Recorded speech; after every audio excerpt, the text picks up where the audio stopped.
Analytics in action. I wanted to focus on some specifics on strategically connecting the research that we do, the analytics that we use, with some specific university business processes.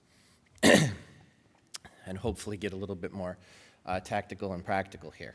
So, my name is Christopher Brandt. I'm the Strategic Information Analyst at Concordia Universities, Wisconsin and Ann Arbor. We're on both sides of the pond, Lake Michigan.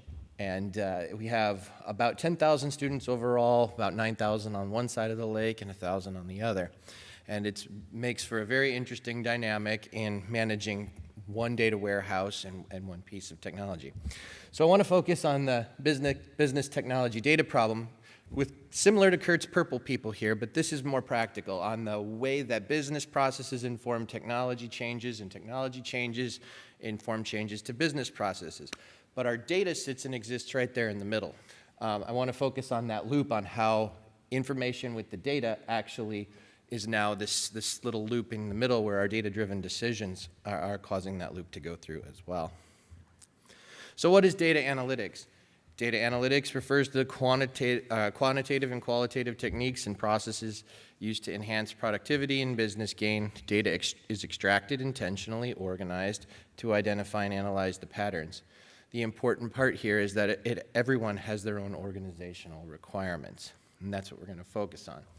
Those organizational requirements are the institutional and university business processes and procedures. They're the things that the purple people do every day. And thanks for the paradigm there.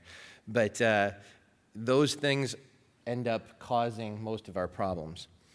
And how we have to keep them in harmony.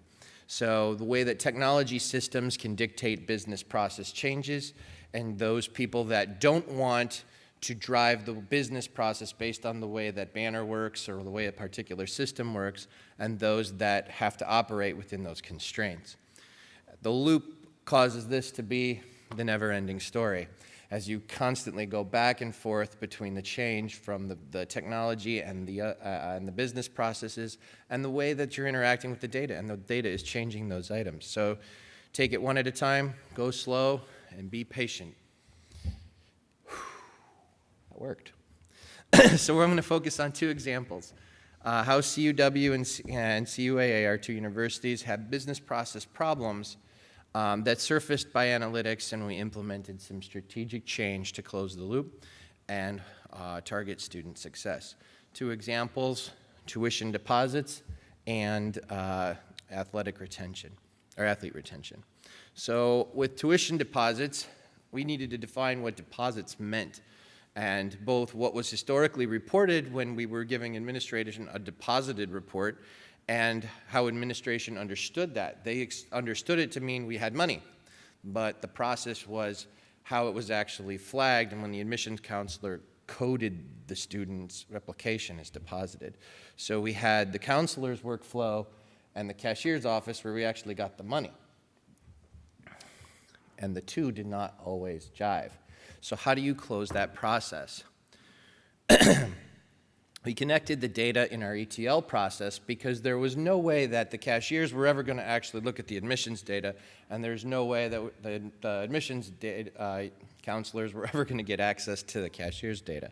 So we closed the loop and built an indicator into our warehouse to define that the tuition deposit was paid in order to show the gap. And this was taken a while ago, right after one of our registration days, where parents paid in cash while they were on our campus, and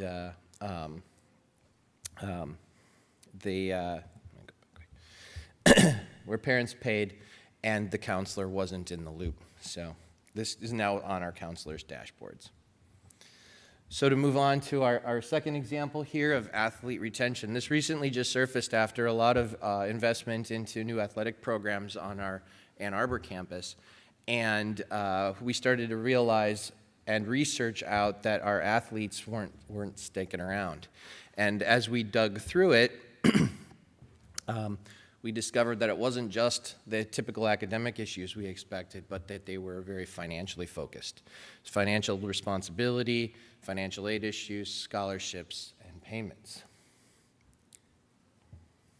So we had to decide what we were going to do about that. So what needed to be done? We needed new data entry procedures. We needed to change the timeline as to how data got put into the system.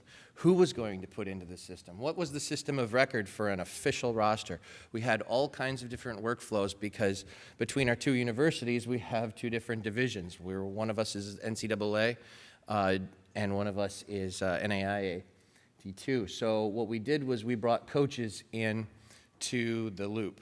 And now we identified our risk indicators for financial issues, and we're notifying the coaches on a regular basis the issues that present to their students, to their rosters, in order to get those athletes directed to the business office. So in a certain way, we're using coaches as advisors in order to direct them to take care of their finances in a timely fashion, particularly when we have them as a captive audience when they're at camp. Just finally an example of the type of indicators that we're doing. The coaches get a regular alert of business office, balance, financial aid, holds, and registration issues in order to notify those students in a FERPA-compliant way where we're not telling the coaches too much or how much, but just that they need help. So, thank you very much.